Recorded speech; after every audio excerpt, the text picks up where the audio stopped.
Launch countdown. T minus 5, 4, 3, 2, 1, 0. We have liftoff. It was 1962. I was a young boy watching John Glenn soar into the sky. It was at that moment my dreams first took flight. Even at an early age, I learned the power of exaggeration.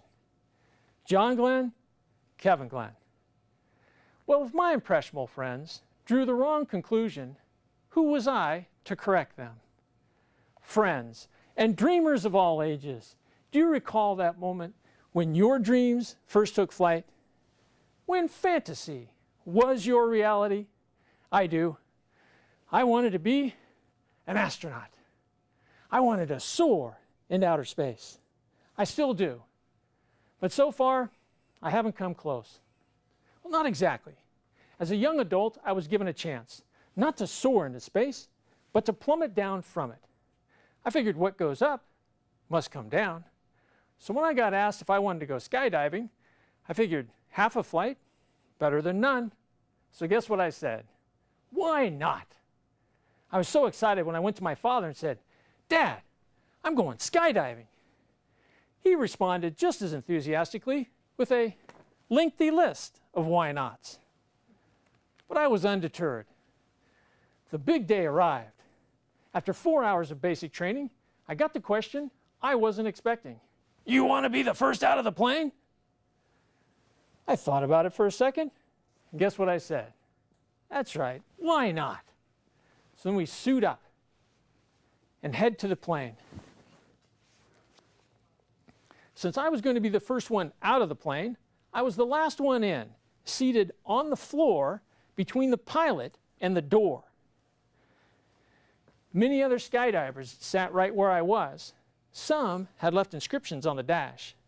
The one I will always remember is, "Does your mother know where you are?" We take off and bank over. I look out. Wow! Pilot looks at me. "You ever been in a plane before?"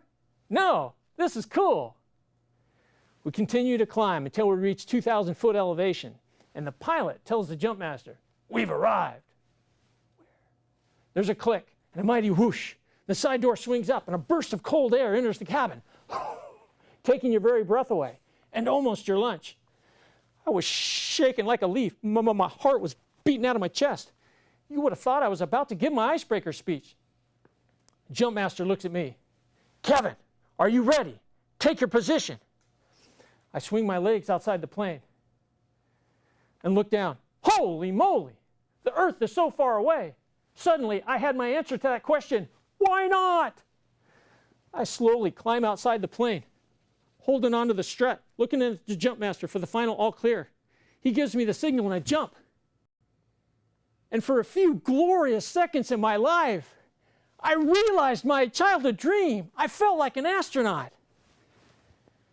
I was, for a moment, living a glimmer of my dream. In 1961, President Kennedy dared to dream when he declared, "This nation should commit itself to landing a man on the moon and returning him safely to the Earth." Returning safely to the Earth was my primary inspiration at this moment. I wouldn't be plummeting to Earth at such a rapid pace if it hadn't been for John F. Kennedy. Nor would Neil Armstrong have ever uttered those immortal words from the moon.